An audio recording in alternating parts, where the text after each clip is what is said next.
హైదరాబాద్ నుంచి యాదాద్రి వరకు super express highway నిర్మిస్తామని రహదారులు, భవనాల శాఖ మంత్రి కోమటిరెడ్డి వెంకటరెడ్డి ప్రకటించారు. ఈ హైవే నిర్మిస్తే కేవలం 30 నిమిషాల్లో ఉప్పల్ నుంచి యాదాద్రి వెళ్లొచ్చని ఆయన తెలిపారు. యాదాద్రి వెళ్లే భక్తులకు ఎలాంటి ఇబ్బందులు రాకుండా హైదరాబాద్ నుంచి యాదాద్రి వరకు ఎక్స్‌ప్రెస్ హైవే రోడ్డు నిర్మిస్తామని హామీ ఇచ్చారు. కేసీఆర్ ప్రభుత్వం దేవాలయాన్ని అభివృద్ధి చేసింది కానీ రహదారులు, మున్సిపల్ పరిధిలో ఉన్న జనాల బాగోగులు మర్చిపోయారని విమర్శించారు.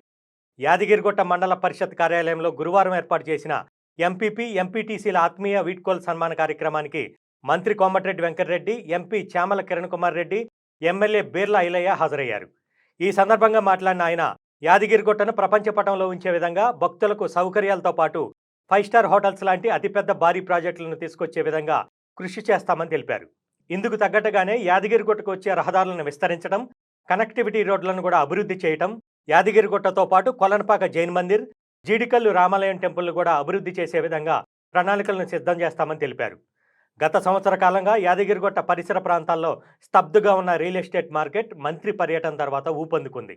పెద్ద పెద్ద ఇన్వెస్టర్లతో పాటు మధ్యతరగతి ప్రజలు కూడా ఇక్కడ భూముల మీద పెట్టుబడి పెట్టడానికి ఆసక్తి చూపిస్తున్నట్టుగా తెలుస్తోంది.